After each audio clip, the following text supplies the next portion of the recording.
those of you watching us in chat right now, let us know some of your upcoming runs that you're looking forward to.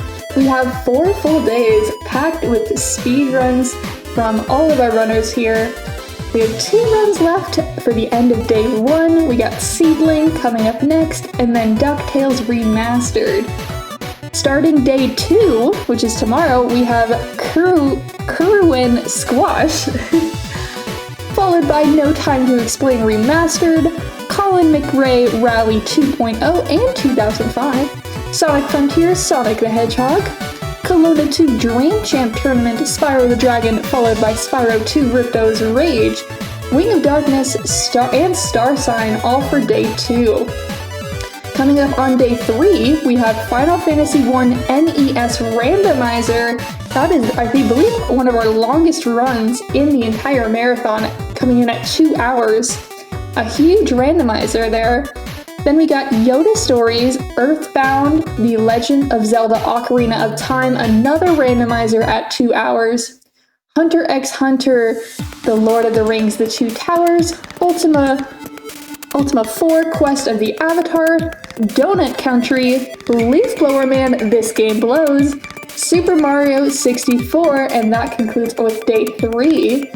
On day 4, we have Vision Soft Reset, Moving Out, Empathy Path of Whispers, Vectronom, Mario Party, Ghostland Yard, WarioWare Move It, Tinykin, Micro Machines Genesis, Time's Quest, Super Smash Bros. Melee, Levelhead, Shaq Fu, and Knight's Journey of Dreams. So lots coming up here very shortly.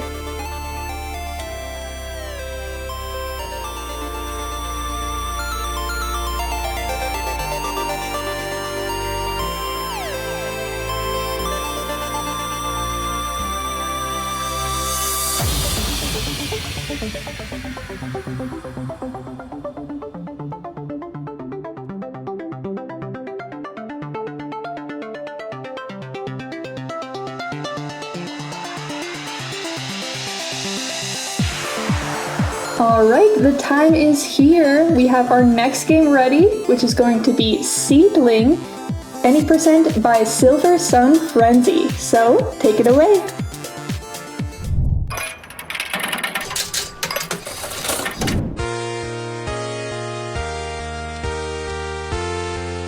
Hi everybody, my name is Silversunfrenzy, he, him pronouns. This is my first time doing any kind of speed run and stuff, so I'm very excited, a little bit nervous, and I'm ready to run. With me is my commentator Javi on Earth, who did a lot of the mentoring for me. Now I'll have you introduce yourself, Javi. Hey guys, I'm Javi, also known as Javi on Earth. I love Seedling a lot. I started running this game about a year or 2 ago, and I just love it to bits. I think it's super underrated, one of the best Flash games ever, I think, and I'm really excited for this run to be shown off.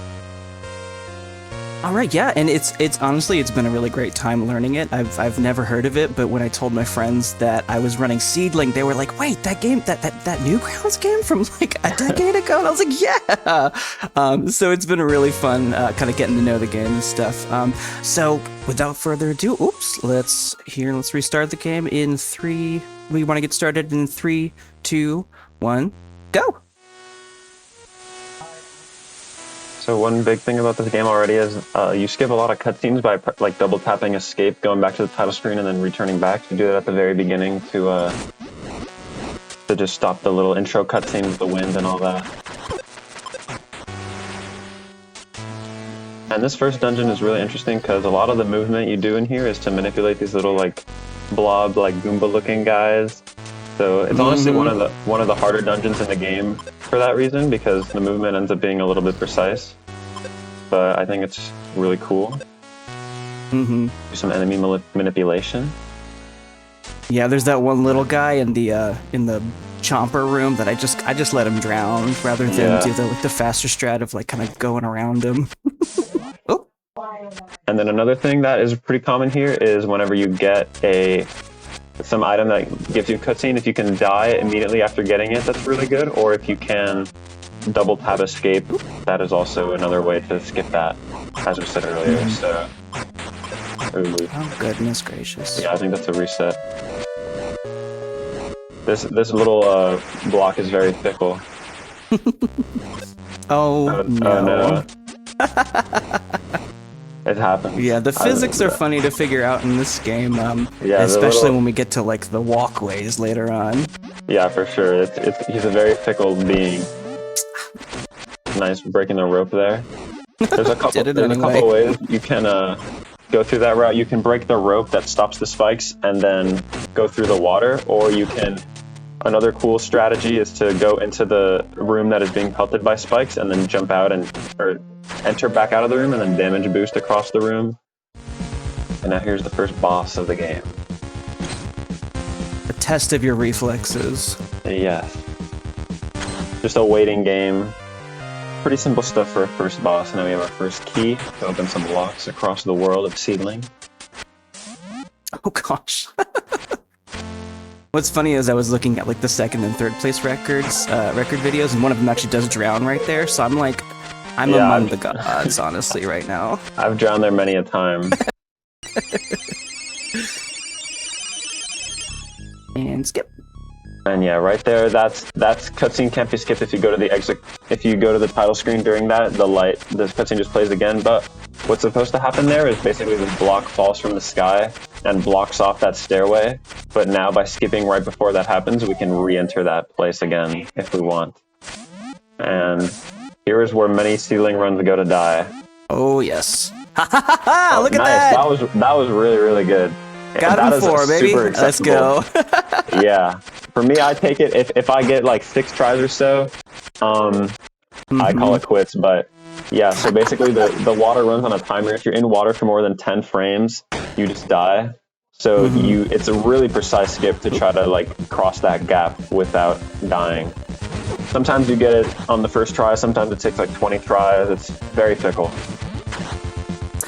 And I don't know if that is a skip that you discovered, Javi, necessarily, but it's definitely one that only you have used. I was looking at the other runs, and they all went around and went through that whole dungeon and everything. Yeah, it saves so much time. Yeah, I'm pretty sure it saves somewhere in the realm of like 30 to 40 seconds. I forget exactly, it's been a while, but the person who discovered it is actually my friend Soulware, aka Sam, who showed me the game in the first place, and the reason I started running it was because of him. So shoutouts to Sam for that. He found that skip and another skip later that we'll see in the lava dungeon. Yeah. And then I just put all the strategies to the test. And now we're going to the north dungeon. The ice is very, very difficult to maneuver around. Yeah, in most games, ice will kind of slow you down, make you slippery. This one, it kind of just doubles your speed. Yeah, so it'll send you flying. Yeah, it's kind of insane. The way the movement works in the game is very weird. It's all like forces that are applied to your character, and the ice just applies like crazy amounts of force. And you just go flying. Oop. And one big part about this game is the menuing. Sometimes in your menu, like after you get the fire for the first time, and also right there, your menu gets pulled up involuntarily. So being able to like maneuver around your menu and choose which weapon is which slot is pretty important.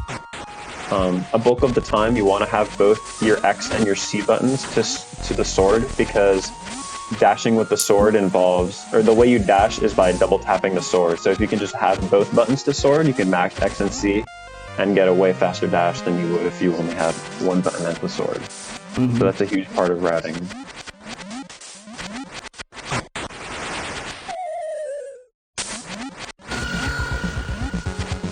And now here we are at the third boss. A bunch of tentacles that spawn. You can get this in about 3 cycles. It ends up being pretty good. This was a really good one. that was good. Sometimes you get a fabled 2 cycle, but that 3 cycles is more than acceptable. Yeah. And nice riding the ice across the stage, optimizing your movement. Castle.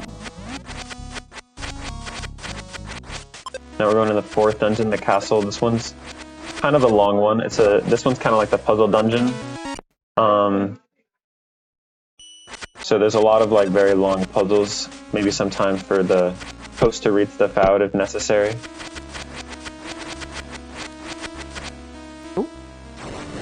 Absolutely. We are loving this game so far. For anybody just joining us, we are raising money for QMUNITY. QMUNITY offers wraparound services to ensure program participants are able to access the support they need across a variety of programs and services, including a brand new employment program launched in 2022, designed to help two-spirit, lesbian, gay, bisexual, transgender, queer, intersexual, and asexual folks overcome barriers to employment. If you would like to donate, you can visit our Tiltify campaign at speedromizer.live/donate or type !donate in the chat. Shout out to QMUNITY for that. Right here, there's a very awkward area. You kind of have to like burst through it. It's a little luck based, I would say. You have to hope that the enemies don't just like screw you over as you run through them. So a little tough, and then at the end there's a pretty tough enemy to try to maneuver around. Sometimes he gets stuck in the corner and then he actually like not even possible to hit for some reason, so you kind of have to like, you have to bait him out and then risk getting hit, and it's just a little awkward. And now there's basically a rhythm game, pushing the block with your fire ability across the world. You can optimize it a little bit by doing a diagonal pushes, which Silversunfrenzy did in the first round. Not quite.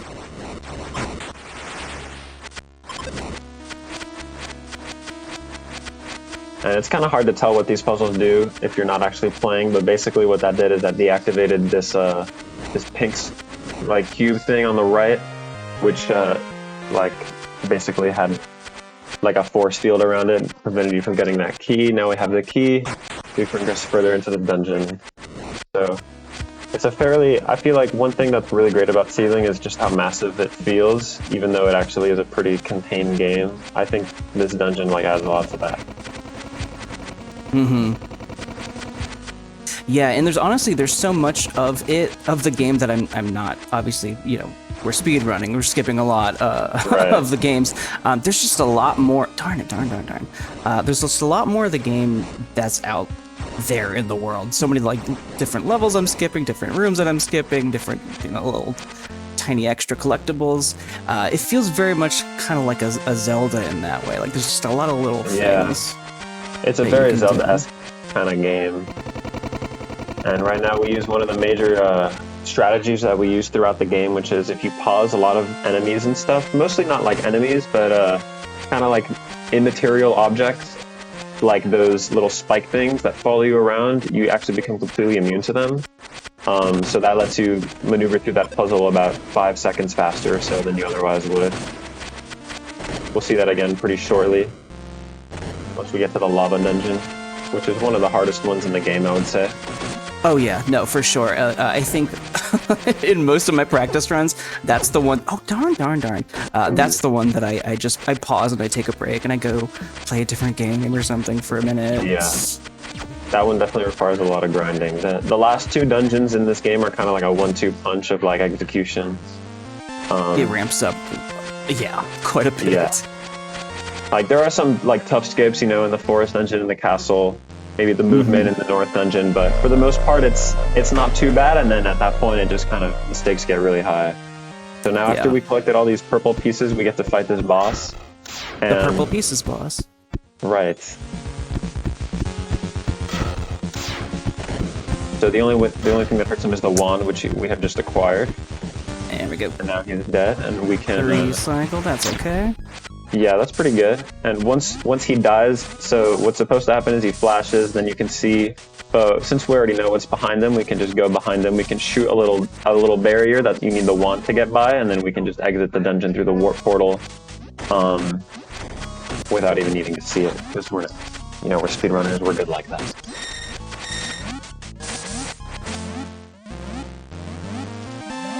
Right here we get the penguin's feather. We can swim up and down waterfalls now, which we'll need to get into the next dungeon, the one of darkness, of shadow, even.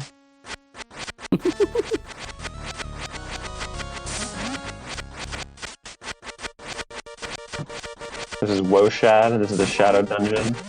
So there's actually, this is the boss of this dungeon is actually the only optional boss in the game. We skip him entirely. Another pause skip right there. And so what we need to get from this dungeon is just another weapon. We're just gonna go in and out for the weapon and for a key. Smooth. Nice. I get that. Oh, go on. No, I was just gonna say this part is deceptively tricky to get around because you have like not a lot of room to move around that little plant thing. So it was very, very nice and swift getting past that. I do the difficult thing and then biff that little thing.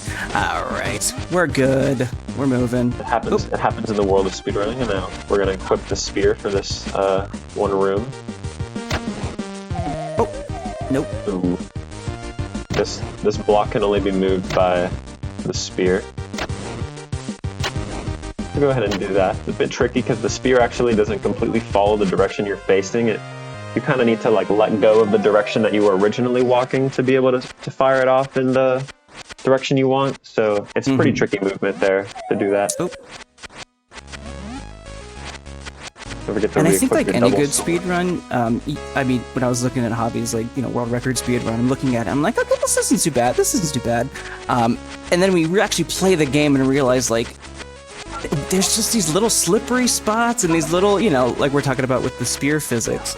There's just these little optimizations that you just don't realize when you're watching it. It's a game feel.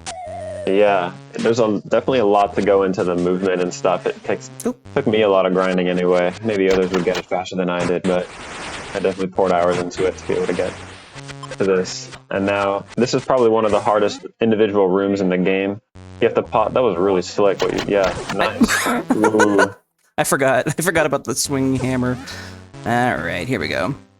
Yeah, so now we got to get through this hammer. It takes a couple pauses to get through it, and then there's also this lava guy that follows you around if you step at a certain point in the room. So it's pretty tricky. Didn't activate him this time. Now we can kill that guy, and then. Oh darn! My apologies. That was really slick. Oh shoot!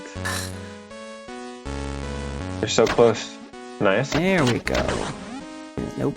The thing that makes this hard is that that little like lava fire shooting thing can also affect the actual enemies. So if they get hit by that, they're like intangible for like a little bit, and then you can't actually hit them with your spear. Then they can run into you, and then it becomes a whole mess. And then now we have the dark shield, which hurts enemies. So then that's another thing that if you hit them with the dark shield before you hit them with your spear, then they become intangible again for a little bit, and then they don't die for a while. So. It gets tricky. Oh boy. Oh baby. Yeah, this is definitely a big execution point in the run. I like to pause, like even though it's not necessary, if you pause the enemies freeze. So yeah. I like to pause and just kind of let them stay in their place for a bit.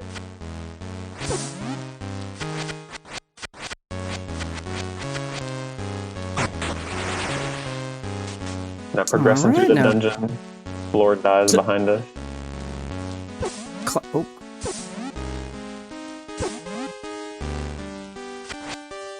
And yeah, you can tell the difficulty kind of ramps up a lot here. If you're a little too slow, you just auto die. If you go too fast, you might slip off. The lava is not as lenient as the water. Yeah.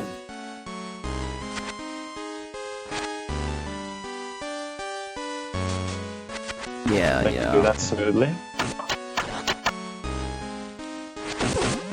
Definitely not my strongest dungeon.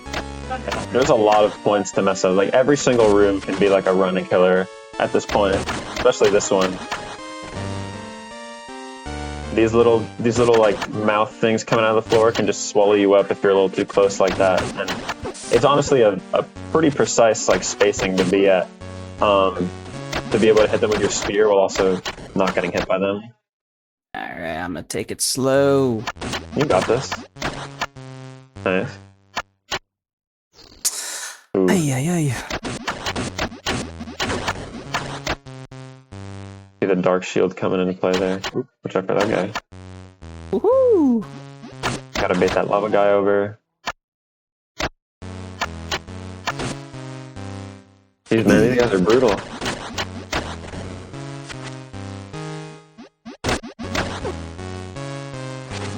And yeah, the Dark Shield honestly messes up so much. It'd be better not to get it if you didn't need it.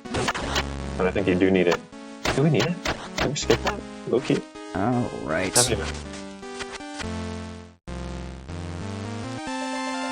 Oh, you do need it because there's the door that you need the Dark Shield to get through. That's right. Mm-hmm. And these guys are pretty finicky.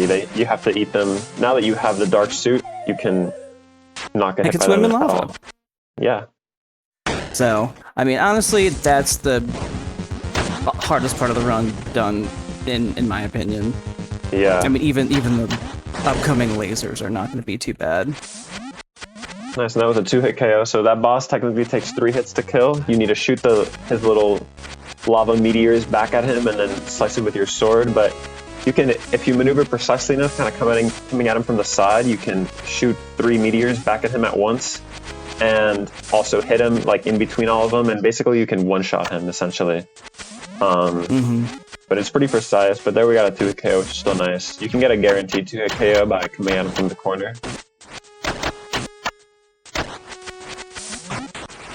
And now here we arrive at the last dungeon, Gethys, aka the Dungeon of Heights.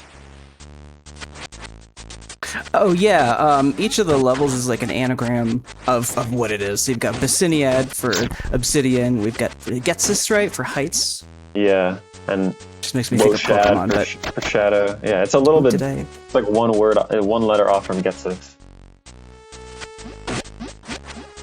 And now this room is really tough, especially if you want to go crazy fast. Because any movement misstep can just kill you.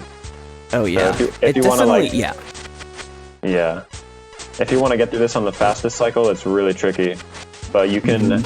I tend to kind of play it a little bit on the safe side, getting like the second or third fastest like possible cycles. Yeah. Because it's just so brutal here at the very end of the run.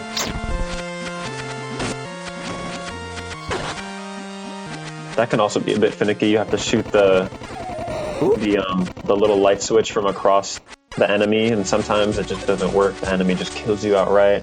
These guys can also be a little bit finicky. You can like fall off the gaps, but luckily nothing like that right now. And we're approaching the final boss. Oh yeah, that. Oh, wrong way.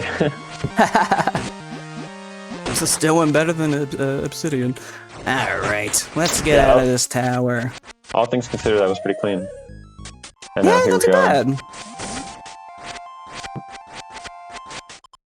Beep. All right, so Javi does a very cool thing where he sort of launches himself off of the boss's bubble and uses the momentum to like two-shot this. I do not do that. So we're gonna do 1, 2. It's really tough. So basically, the owl kind of travels back and forth between these little plants, and you can get to him before he like sits down in his first plant, and then knock him into the lava. But it's really precise, and sometimes it doesn't work if you drop stuff behind you. And now here we are. We're coming up on time. So get ready. Time. Yeah, that's time. All right. Nice. What was the final time? Do we know?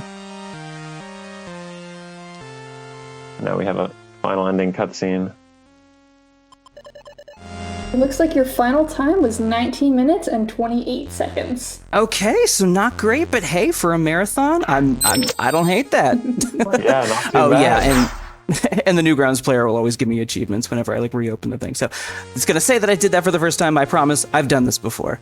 All right, so yeah, that's it. I guess if I could just give a few shout outs. Well, thank you first to Javi for kind of coaching me through this and being really supportive. It's been a sort of a difficult few months for me. I had a death in the family, and my wife lost her dad pretty recently. So this has been something I've been really wanting to do and doing my best at making time for. And it's something that I really care about as a queer person myself. Raising money for community, it just seems perfect. And speedrunning, I'm really honored to have done this for the first time. And thank you to DJ and thank you to George especially for helping me through all the OBS stuff because I don't know how to do any of it. And I think I'm rambling now, but that's about it on my end. Thank you everybody.